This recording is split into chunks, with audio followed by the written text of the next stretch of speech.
ஒரு கிராமத்தில் ஒரு பெரிய வியாபாரி ஒருவர் இருந்தார். அவருக்கு 2 மகன்கள் இருந்தனர். பெரிய மகன் கடை வியாபாரத்தை கவனித்துக் கொண்டிருந்தான். சிறிய மகன் விவசாயத்தை கவனித்துக் கொண்டிருந்தான். இருவருமே ஒற்றுமையாக வாழ்ந்து வந்தார்கள். ஒரு நாள் தந்தைக்கு உடல் நலம் சரியில்லாமல் போகிறது. இதை கவனித்த இருவருமே தந்தையிடம் செல்கிறார்கள். தந்தையின் உடல் நலத்தை பார்த்துவிட்டு சிறியவன் மருத்துவரை அழைத்து வர செல்கிறான். இதை கவனித்த தந்தை இப்படி கூறுகிறார்: சிறியவனே, நான் இனியும் பிழைக்க மாட்டேன் என்று நினைக்கிறேன். ஆகையால் நீ எங்கும் செல்ல வேண்டாம். உங்களிடம் நான் ஒன்று கூற வேண்டும். இதற்கு சிறிய மகன், அப்பா, பிறகு பேசிக் கொள்ளலாம் என்று சொல்லிவிட்டு அங்கிருந்து புறப்பட்டு சென்று விடுகிறான். தந்தை சிறிய மகன் செல்வதை பார்த்துவிட்டு பெரிய மகனிடம், பெரியவனே, அவனை போக வேண்டாம் என்று சொல் என்றார். அதற்கு பெரிய மகன், தந்தையே, அவன் சென்று விட்டான் என்று கூறினார்.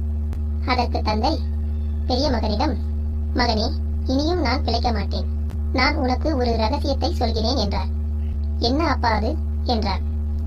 நம் வீட்டினுள் நான் சம்பாதித்த சொத்தை புதைத்து வைத்திருக்கிறேன். அதனை எடுத்து இருவருமே பிரித்துக் கொள்ளுங்கள்.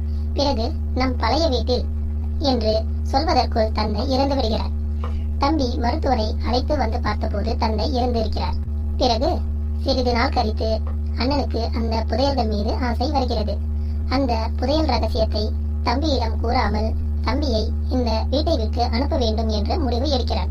பிறகு தன் தம்பிக்கு பழைய வீட்டையும் விவசாயத்தையும் புது வீடு கட்டிக்கொள்ள சிறிது பணத்தையும் கொடுத்து அவனை வீட்டை விட்டு அனுப்பிவிடுகிறார். தம்பி போன பிறகு அந்த புதையலை அண்ணன் தோண்டி எடுத்து செல்வந்தன் ஆகிறான். இந்த விஷயத்தை கேள்விப்பட்ட தம்பிக்கு அப்பொழுதுதான் தன் அண்ணன் தன்னை ஏமாற்றியது தெரிய வருகிறது.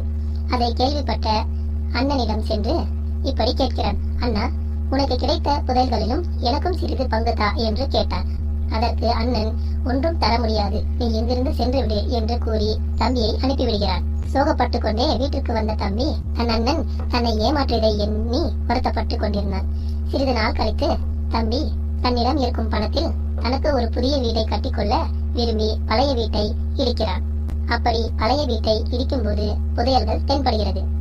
அந்த புதையல் தன் அண்ணனுக்கு கிடைத்ததை விட 5 மடங்கு புதையல்கள் ஆகும். இந்த புதையலை தந்தை பரம்பரை சொத்தாக பாதுகாத்து வந்த புதையல்கள் ஆகும். இந்த விஷயத்தை தான் இறப்பதற்கு முன் அண்ணனிடம் கூற வரும்போது அவர் இறந்து விடுவார். இந்த செல்வத்தை வைத்துக் கொண்டு அண்ணனை விட 5 மடங்கு செல்வந்தன் ஆகிறான் தம்பி.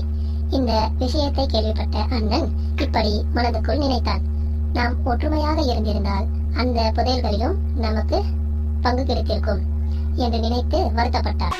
மறக்காம சர்ப்ரைஸ் பண்ணுங்க. தேங்க்யூ.